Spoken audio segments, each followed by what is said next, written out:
Welcome everyone to our end of session update in the times of a pandemic. Usually we do these sessions in person, but as a result of what's been going on, obviously we are using different technologies in order to deliver to you our message of what took place in Springfield over these past several months.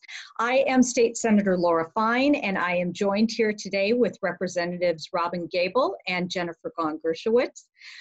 This has been a very unusual session, to say the least. We began in full force in January with our full legislative agenda, and then the COVID pandemic hit, and we went into quarantine. So that completely changed the course of what we were doing over these past several months. While we were working from home during the quarantine before we returned to Springfield, we turned our focus to mostly constituent issues. We were working with constituents on things like how to navigate unemployment insurance, food insecurity, and the pandemic on our communities and the impact that that had. We also spent a good deal of time in working groups via technologies just like Zoom, like we're doing here today, to plan our course to bring the state through the pandemic and then what happens after the pandemic and what will Illinois look like upon that. So we would like to thank everybody for sending in their questions today. We had wonderful response when we sent out that email, so we know that our communities are very engaged. And with that, I'm going to introduce my colleague, Representative Robyn Gabel, to first outline the budget for us. Robyn? Thank you. Thank you, Laura, for that great introduction to what we've been doing in the past few months. There has been no rest, as Senator Fine said. We've been working very hard. And, we did have a short session. We had 4 days. It was a special session, and there were only certain things that we could work on during that special session.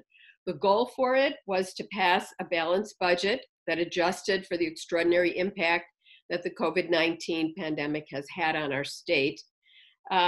We also addressed some emergency legislation that was very time sensitive that we needed to get done in case we didn't meet again at the end of the year. So considering that there were over 5,000 bills just in the House, this was clearly an abbreviated session, and we were only able to address a few of the issues that are important to many, many of our members. I'm going to go over with you the budget and what we were able to do in this pandemic year. Trying to put together this budget, there were many unknowns. We didn't know what our actual revenue was going to be for this year. We didn't know our possible sources of revenue. So what we mainly did was we followed the last year's budget, our final budget for fiscal year 2020. It was about $2 billion lower than the governor's introduced budget. So we made cuts right away. The budget ended up being about $1 billion underneath the governor's introduced budget. Through our negotiation, what we did was we reduced the costs in general services, which mostly are for agencies. We remained stable in education. We wanted to continue to fund our pre-kindergarten through 12th grade and our higher ed programs. Those remained stable, as well as public safety. We saw some new investments in human services, particularly in the Department of Children and Family Services. As you know, there's been a lot of issues with the Department of Children and Family Services, and we wanted to be able to lower the caseloads for investigators. So investigators had fewer caseloads to investigate, and we wanted to hire more investigators. We also improved some of the programs for the elderly, particularly the community care program. This program helps people stay in their homes and reduce the costs of people living in nursing homes. We're able to increase the wages of those workers to meet minimum wage requirements. And we also help people with developmental disabilities. We increased the wages for those workers who do direct care with people with developmental disabilities, and also to keep up with the minimum wage. There were also funds to support people moving to the community settings from institutions, both folks with mental health issues and also developmental disabilities. We increased Medicaid slightly due to more people needing health coverage during this COVID crisis, people losing their jobs and needing to use Medicaid as a source of medical care coverage. There was also a minimum wage increase for the child care programs. And I'm pleased to say that we were able to make our pension payment of $8 billion this year.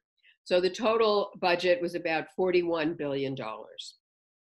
At this time, it looks like our revenue is down about $5 billion less from last year. Most of our revenue comes from individual income tax or sales tax, and those are two areas that have seen decreases.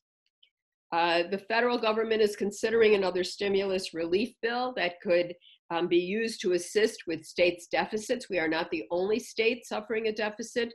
Most states around this country have a deficit in their budget, and we are hoping that there is another federal stimulus plan to alleviate that. But we also look at the fair tax if the fair tax amendment passes, that would provide another $1.5 billion this year. And I'm pleased to say that the Federal Reserve Fund has offered states low interest loans and a longer time to pay them back in order to help offset this very difficult time. So this budget gives the governor the ability to borrow up to $5 billion in support from that Federal Reserve Fund. So we will have, and we do have, a balanced budget.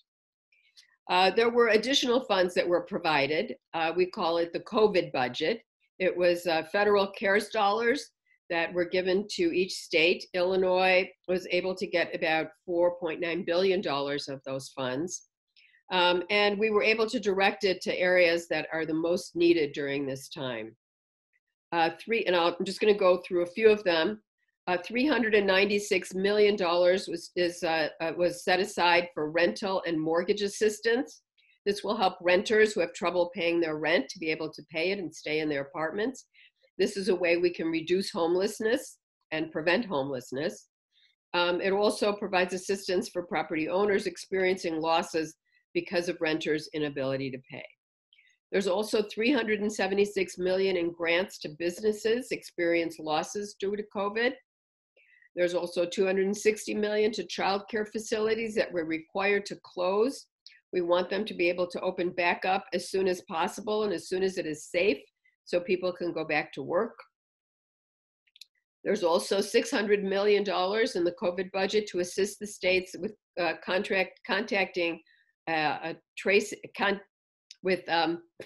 states to assist with contact tracing capabilities.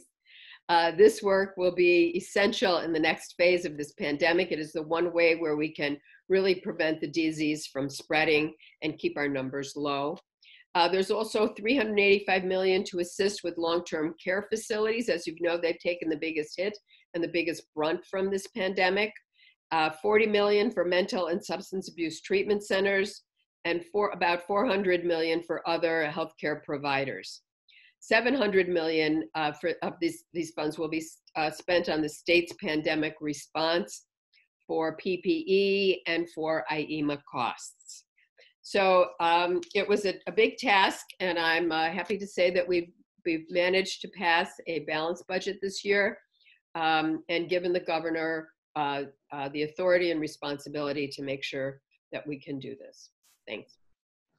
Thank you, Robyn. As Robyn had mentioned when talking about the budget, we were in special session this year, which meant that our focus was laid out before we went there. And with that, I'm going to pass it on to Representative Gong-Gershowitz to talk about that issue. Jen?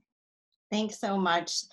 As the newbie to the legislative team, I just have to say what an honor it is to serve with you, Laura and Robyn, in what has been an incredibly challenging time. And I cannot thank you enough for your support and your teamwork. during what have been times I don't think any of us could have predicted. I have to say that in the 20 years of juggling career and being a mom to 3 boys, I think I've faced my share of curveballs, but nothing quite like being responsible for navigating the impacts of a public health and an economic crisis created by a pandemic. 4 months ago seems like another lifetime, and I feel like we've almost had to separate our priorities before the COVID-19 outbreak in Illinois and after. And as a legislator, I have to say, before March 20th, I felt like I was ahead of the game. I had moved 4 bills out of committee, and we still had 2 session weeks left before the committee deadline, which in Springfield is a long time.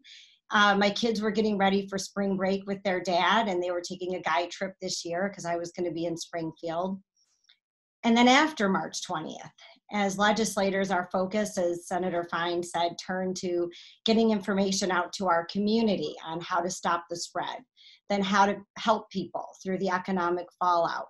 Countless hours every day in Zooms, phone calls, webinars on how to help our small businesses, how to help individuals who had lost their jobs, how to protect essential workers, how to support our schools move to e-learning for the rest of the year.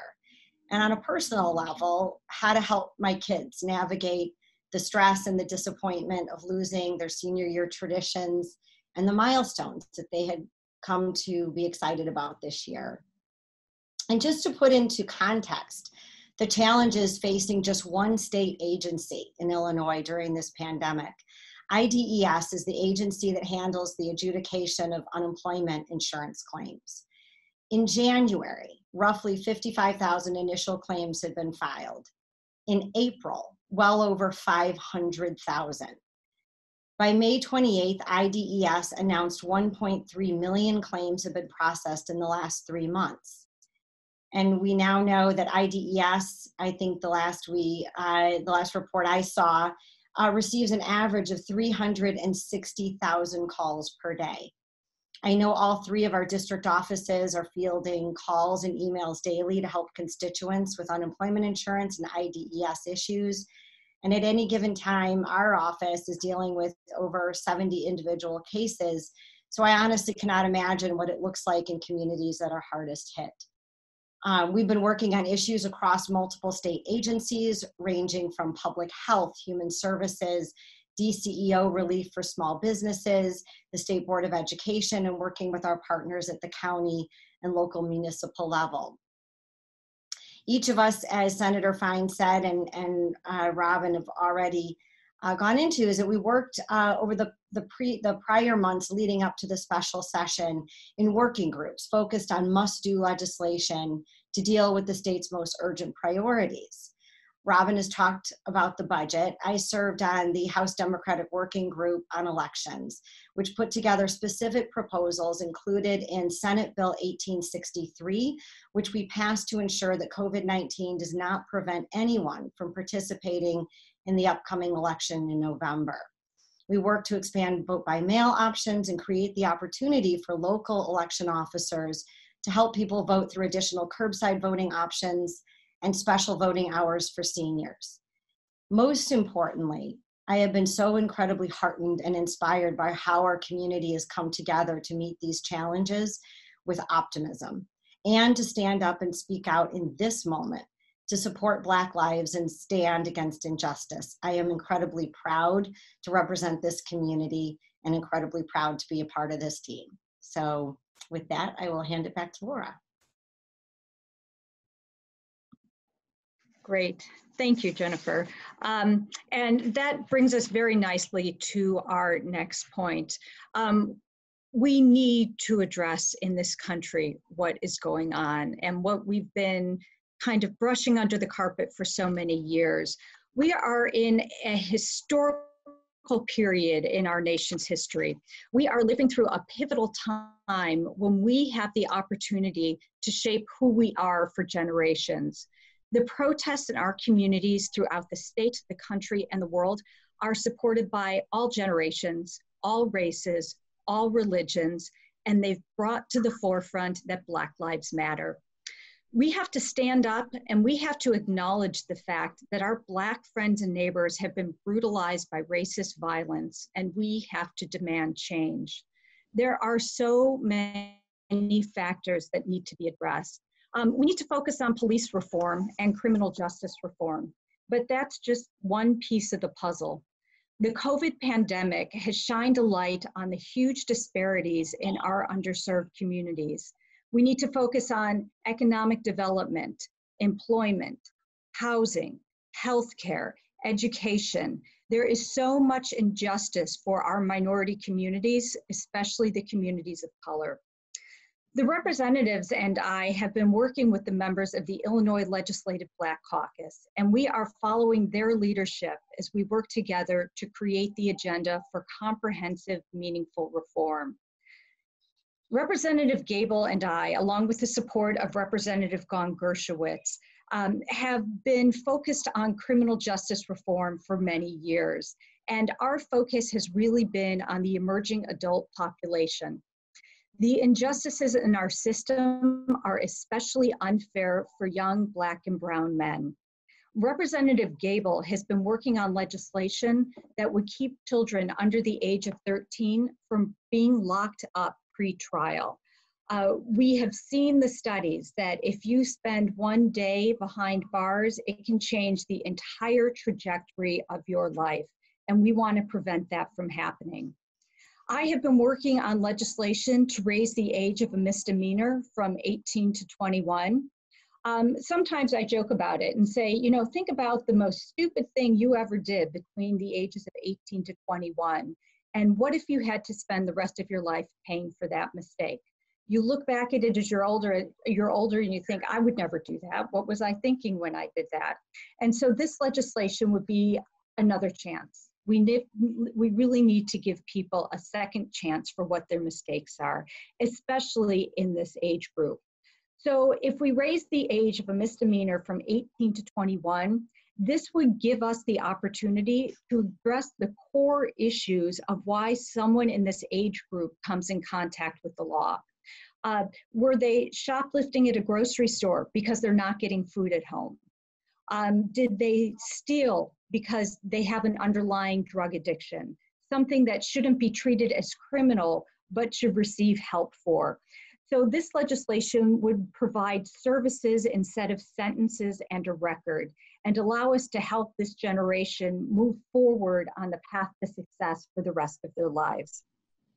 I've also been working on legislation that would provide families who have loved ones in the prison system to have a point person to address their needs in the Department of Corrections, because many times these family members are left behind.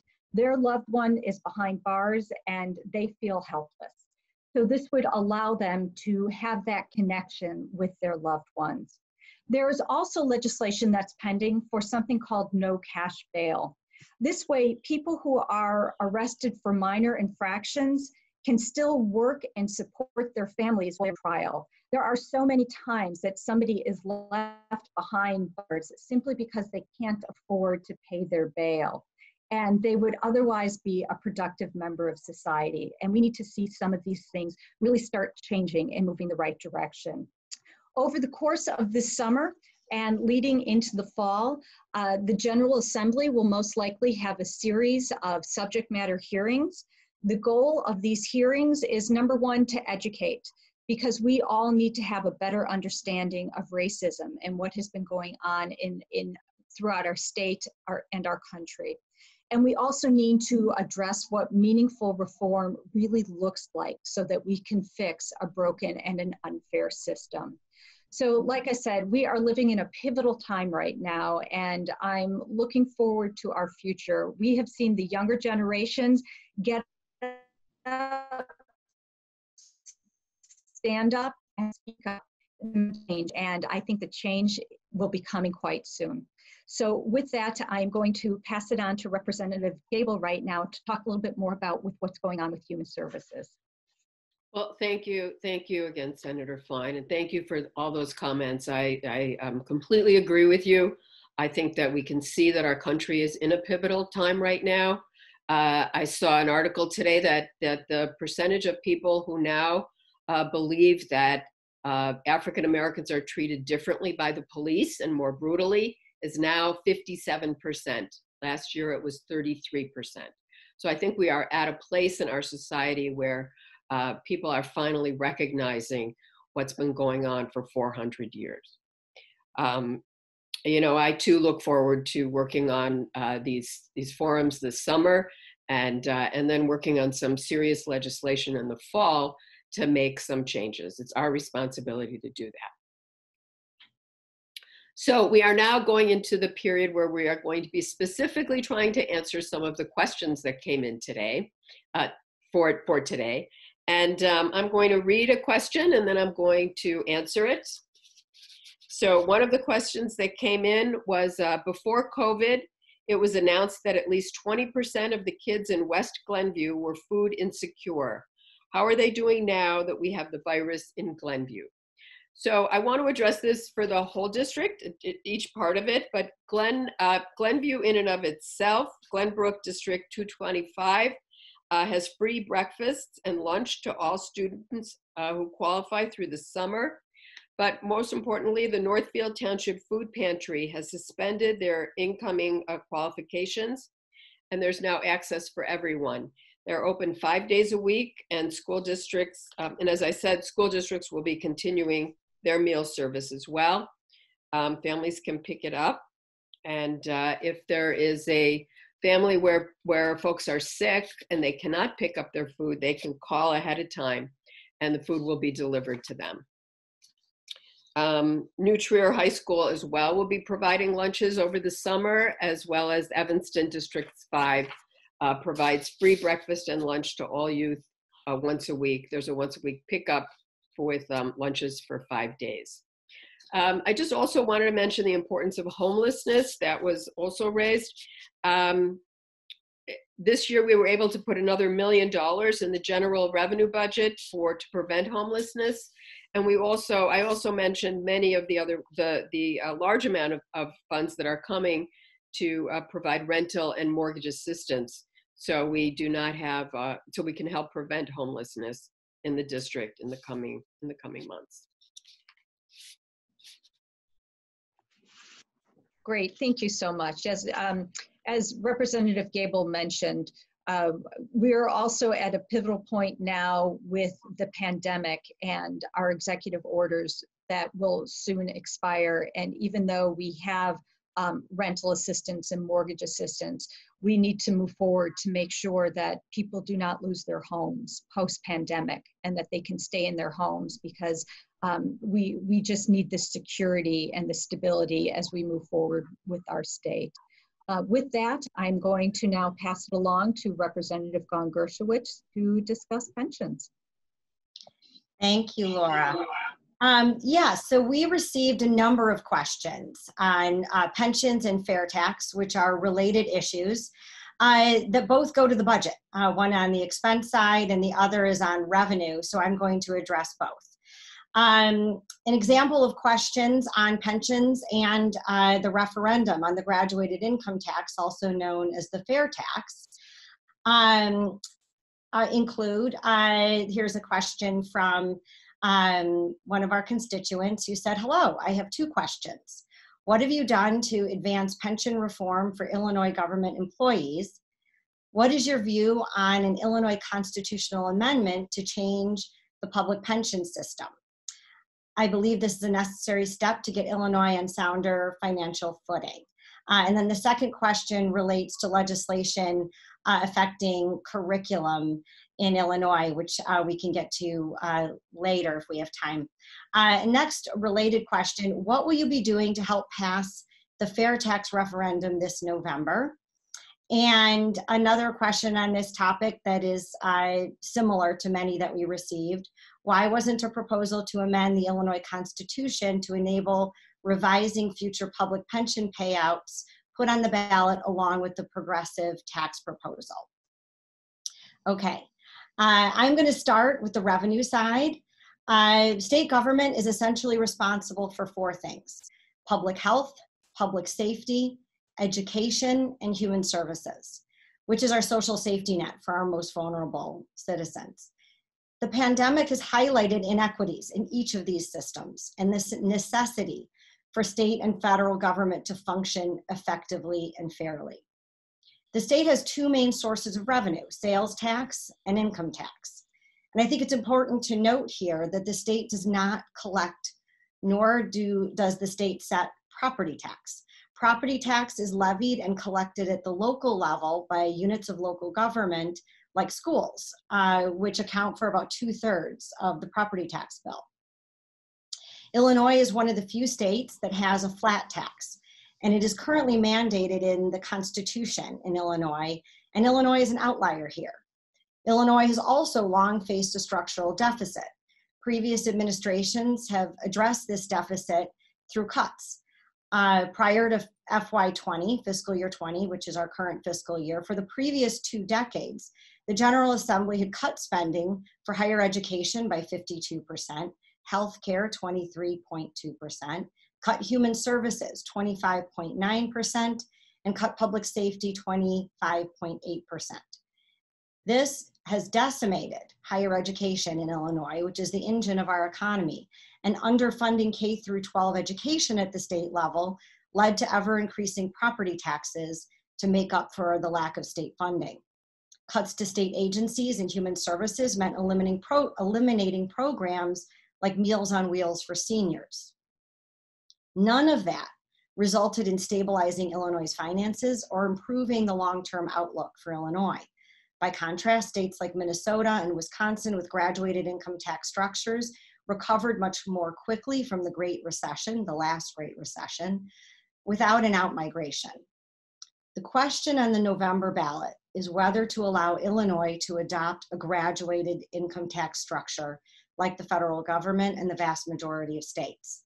Because it's a ballot initiative, we cannot advocate for or against a referendum on our official time, but we can tell you the facts.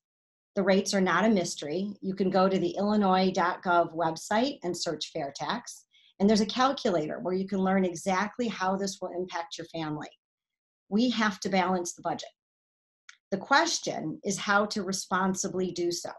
Right now, whether you're a billionaire or a bus driver, you pay the same flat tax rate. The General Assembly is prohibited under the Illinois Constitution from adjusting the tax rate according to someone's relative income and ability to pay. Voters will decide, you will decide in November whether that makes sense. And related to the questions that we received, I'm going to talk about pensions, which of course is on the expense side. Now, I think everybody knows I'm new to the General Assembly, but it did not take long for me to figure out that if you skip pension payments and pay the minimum on the credit card, that balance does not get smaller over time. I've also learned in the short time that I've been in the General Assembly that problem solvers don't get much done by standing around finger pointing or dwelling in the past. The question is, what do we do now? Some have suggested, and we got a lot of questions about a constitutional amendment on pensions. The idea, I think, being that this would enable the General Assembly to go back in time and erase the state's contractual obligation to pay legacy debt on Tier 1 pensions. I'm not an actuary, but I am a lawyer. I'm skeptical about whether courts would allow the state to go back in time and erase a contractual obligation that is likely protected under the contract clause of the US Constitution, which I'm fairly certain we cannot change. On a positive note, though, the General Assembly did pass pension reform with Tier 2 a decade ago. The automatic 3% compounding COLA changed in 2010. And my understanding is that Tier 2 is as low as we can go under the federal safe harbor provisions that do not allow states to offer pensions lower than Social Security when state employees don't get Social Security. And they also pay into their pensions throughout their careers. In my view, the worst thing that we can do is ignore the problem or pretend we can simply erase it. And the last thing that Illinois needs is another legal bill with no results. Fiscally responsible action is to make our pension payment in full each year. We did that last year. Despite catastrophic revenue loss due to COVID-19 this year, we appropriated the full pension payment for FY21 as well. And I think that covers the vast majority of questions that we got on pensions and fair tax were pretty much along those lines. So I hope that answers some of them. Great. Thank you, Jennifer. That was very helpful, very comprehensive. When it comes to mental health and telehealth, the first question, how will Illinois address mental health effects and the pandemic? And the second, can we pass a telehealth law based on Governor Pritzker's telehealth executive order? So over the course of my time in the legislature, I have been working on affordable and accessible healthcare. I have been working on a telepsychiatry bill since January, which is kind of ironic because at the time we didn't know how fitting that bill would be as we move forward. So during the pandemic, the governor passed an executive order, and under this executive order, he said that telehealth needs to be covered.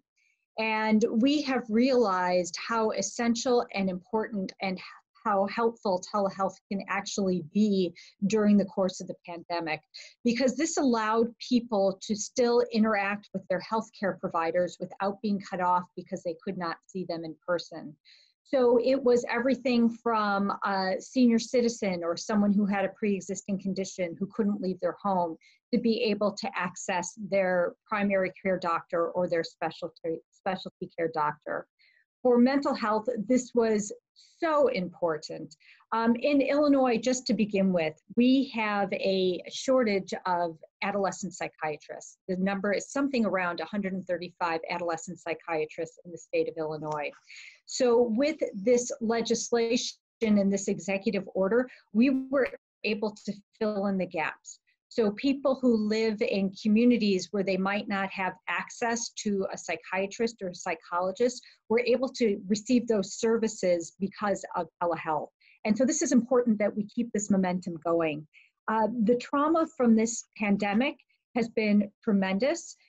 People are suffering from issues, everything related from job loss to addiction to an increase in domestic violence to an increase in child abuse. And we need to make sure that everybody has access to this healthcare that is so essential. So our psychologists, our psychiatrists, and our social workers have been a lifeline for so many people over these past several months. And we have to ensure that even after the pandemic, people have access to these services that are both affordable and accessible. So with that, we are going to move on, and I'm going to pass it to Representative Gabel. Great. Yes, it was a little disappointing that we weren't able to pass that bill in the short session that we had, but I'm sure that we will all be working very hard to make sure that we can get telehealth expanded in Illinois. It was a great service for so many people who would not have been able to get services otherwise. And effective. It ended up being quite effective. There was always the thought that it wouldn't be, but it was very effective. I'm going to talk a little bit now, answer questions about consolidation of layers of government. So we have a question, when is the Illinois legislature going to consolidate school districts and all of the redundant and unnecessary layers of government?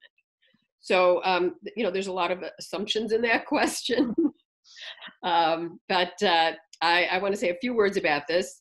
So first of all, I agree. We have quite a few governmental bodies here. We have the most, I believe, of any state, although not that many more than other states. Illinois has about 2,828 local governments. Minnesota's 2,720. Ohio's 2,327. And if you consider that Illinois has a much higher population, we are probably not the highest number of governmental bodies per population. That said, clearly it makes sense to try to reduce some of these governmental bodies. I passed a bill a few years ago that consolidated the Evanston Township with the city of Evanston. At the time, there were about 20 towns and townships that were coterminous, that had the same exact borders. After I was able to pass that bill, there have been, and one of the things that we found, we did a study to see, did it actually save money? and were the residents still able to receive services? And what it found is that yes, the residents were still able to receive services, and that it saved about $780,000 in the first year alone. So it looks to be a positive action to take. Since then, both Belleville and Godfrey have also dissolved their townships. It still leaves about 17 coterminous townships with towns that could, on their own, be able to vote to reduce that. I also another bill that was passed last year was for McHenry County, and McHenry County wanted to put on the ballot to see if their constituents wanted to dissolve all the townships that were in McHenry County. And we'll have to see how that election turns out. And they're going to be doing a study if it turns out that they do dissolve them, how that worked out. About 4 years ago, we passed a bill to have a moratorium on any new government bodies. So at least we ceased creating more governmental bodies in the state. This issue is not a one-size-fits-all. There are some areas where the townships are very important and they provide most of the services in an area. Other areas, it's the counties that provide the services. So it's hard to pass laws at a state level that will affect everyone in the state. I think what we do want to do is provide the opportunity for more local districts to be able to eliminate some of these bodies that they would like to. In terms of school districts in particular, there are some areas where school districts, particularly in Southern Illinois, are very far apart. And even though there's only a few in a school district, their consolidation would be very difficult to achieve. So, as I said, I think we have to have this be decided on a more local level and not take a one-size-fits-all for the state of Illinois. Great, thank you so much. And now we're going to move on to Jennifer to discuss, I think, some taxing issues. Okay, thanks, Laura. And I have to say, I want to echo what Representative Gabel just said about not finding an easy or a one-size-fits-all solution to some of these issues. I actually served on the government consolidation subcommittee in the property tax task force. And what we learned was most of the local units of government in our state are actually school districts. And that depending on where you live in the state, that either makes sense or it doesn't. But it is truly a very local issue and one that you would want input from your community, parents, teachers, and school boards. And so while I also supported the bill in McHenry County, I felt that this was something that really needed a local conversation to arrive at a sensible solution, depending on where you live in your state, in the state. And with that, I am going to move on to a question that we received on property tax and local school funding, which are also related topics. The first question is, what is the state doing to provide meaningful property tax relief during these trying times, especially to seniors who do not, I think they meant to say, receive generous state-funded pensions? Limiting the property tax seniors pay will allow many of us to remain in our homes. So I first want to talk about a bill that we passed during the special session, Senate Bill 685, which immediately suspends late payment penalties and sales tax and tax sales, which provide immediate relief to homeowners who can now delay payments without penalty. Cook County passed a similar ordinance, and we also created a one-year application deferral for seniors, veterans, and persons with disabilities. This ensures that homeowners can continue receiving these exemptions without going through a complex reapplication process. And then I introduced House Bill 4278 in January to raise the income cap to be eligible for the senior property tax freeze. Currently, Illinois offers senior citizens an assessment-free homestead exemption for seniors making $65,000 a year or less. But due to rising property taxes, cost of living, costs of healthcare that continue to keep rising, this often leaves seniors facing difficult economic decisions. So I introduced House Bill 4278 to raise the income cap to $75,000 to protect more seniors and their homes. And the related question that we got, and I'll do my best to explain the relationship between property taxes and school funding, because this next question I think touches on both.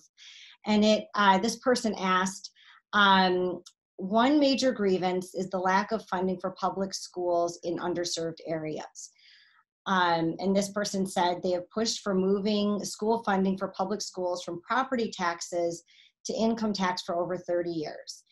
That alone would keep seniors in their homes, but it would also finally increase spending for public schools in the poorer areas. This person suggested that the state establish a minimum amount for spending per student and then raise that entirely through the income tax, which in their opinion would leave local communities still free to collect additional monies for school if they choose, but at least the huge burden of school funding is off the shoulders of property owners. So there's a lot to unpack in that question, but it is an example of similar questions that we received, so I wanted to share that with everyone. But I think this question exemplifies why property tax and school funding are related issues. Under the Illinois Constitution, the state has the primary responsibility for financing the system of free public education through the secondary level. However, chronic underfunding and cuts to K-12 education at the state level over the years have caused communities to raise property tax to maintain their schools, leaving wealthier, high property value communities with better funded and often higher performing schools. This pandemic has highlighted and exacerbated systemic inequalities across our systems. Education funding is one of them, and it's one that perpetuates disadvantage for a lifetime. We agree with the writers of this question that we need to shift away from over-reliance on property tax to fund public education, and we must do so equitably. The evidence-based funding formula passed in 2017 was designed to address this. The goal is to increase the amount of state dollars in the evidence-based formula each year, putting downward pressure on property taxes. Of course, the amount that the state can put into K-12 education depends on income tax and sales tax revenue. The state, I want to just reiterate, does not collect property tax. It's levied by local units of government and stays local. The quality of our schools, our park districts, and our libraries are often the very reason people choose to live in our communities. The writer of this question, and I think this is something that is worth also sharing with everyone. This person wrote that it's not right to tax a fixed asset without regard for a person's income. But again, I want to reiterate, property tax is not based on income. It's based on property value. And that is assessed by the assessor's office at the county level, not by the state.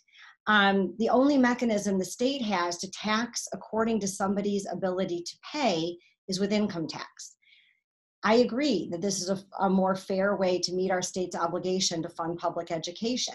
If you lose your job and you have no income, you owe no income tax. However, if you own property, a local unit of government is still going to assess a property tax based on your property value. And I think both Senator Fine and Representative Gabel have mentioned that Illinois is not alone in facing lost revenue and increased expenses due to COVID-19. We face tough budget decisions during this special session, but underfunding the evidence-based funding formula would have had a long-term impact on school funding and property taxes. So the three of us fought hard to hold our school districts harmless to FY20 levels in this budget. And we feel that this is the best way over the long term to ensure that our children all have an equal opportunity for education and to put downward pressure on property taxes over time, which truly are the driving force of rising property taxes. Great, thank you. The next question we received said, most companies in the private sector have furloughed employees and cut wages during the COVID crisis. Illinois' budget is even further underwater than before the lockdown. Why haven't Illinois public employees been furloughed and their pay cut to save the state money? So even though many state offices have shut down, it doesn't mean that state workers are not working. There are people who work in state jobs that you might not realize are state jobs. So for example, our Department of Public Health, the people who have been processing all the COVID tests are the state workers. The Departments of Corrections, they're still up and running. Our prison system is up and running. They are state workers. Our DCFS workers have still been making home visits to children in abused or neglected situations. Our IDES workers have been working overtime on things like unemployment and trying to make sure that all those issues are solved.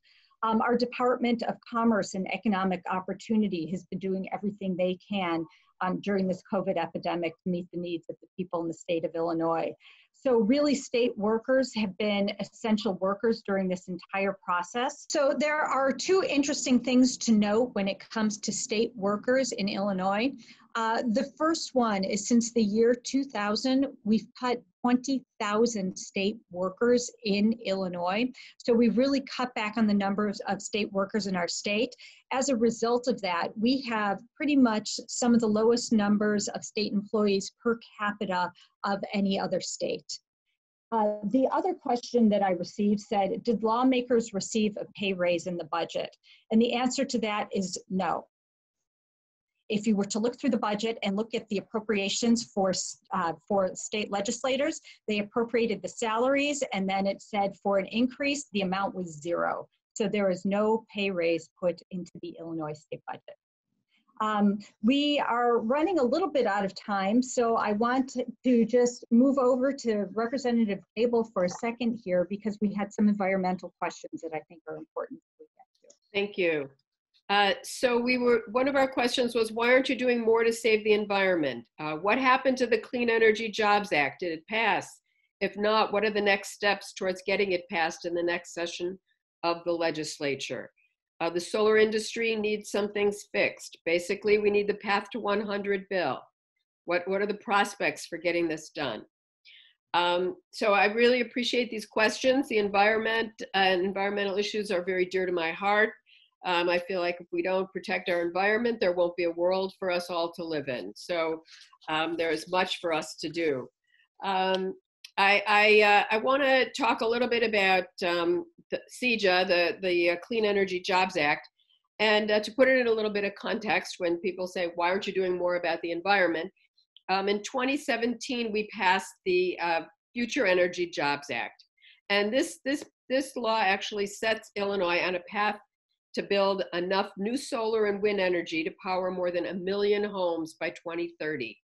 It lowered bills by significantly expanding investments in energy efficiency, and it focused on equity in energy and creating the Illinois Solar for All program, so you don't have to own your home to use solar energy, and really working with disadvantaged communities. Through that, Illinois is now the biggest producer. It has the most startups of solar energy than any other Midwest state. But there is still, I agree, there's still a lot to do about the environment, which is why CEJA was developed. CEJA was developed because Illinois remains one of the highest polluters in the country. We rank 7th in emissions from power plants, 5th in emissions from cars and trucks, and 3rd in emissions from homes. Cars and trucks mean more traffic, ozone action alerts, and lost productivity. So I think we need to be looking at, we need to be looking at electrifying our transportation sector. We are the biggest producer of, now the transportation sector is the biggest producer of carbon in our environment here. So let's talk a little bit about what CEJA does, the Clean Energy Jobs Act. First, it creates an opportunity for high quality jobs and economic opportunity, particularly for those in areas that have been deprived of both jobs and have problems with the environment more. So we want to hire more people from former coal or gas plants and do hire from environmental justice communities. Pillar 2 is 100% renewable energy by 2050.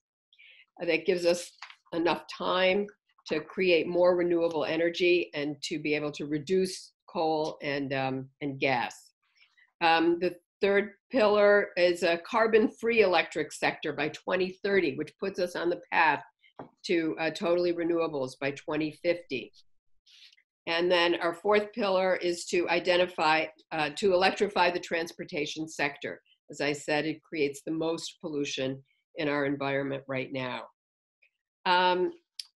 So what happened with CEJA last year was that there were we did a lot that first year that Governor Pritzker was governor, and there was a certain amount of controversy around CEJA, and we didn't seem to have the time to bring together people to the table to really go over all the different planks that were in CEJA. It was a very comprehensive bill.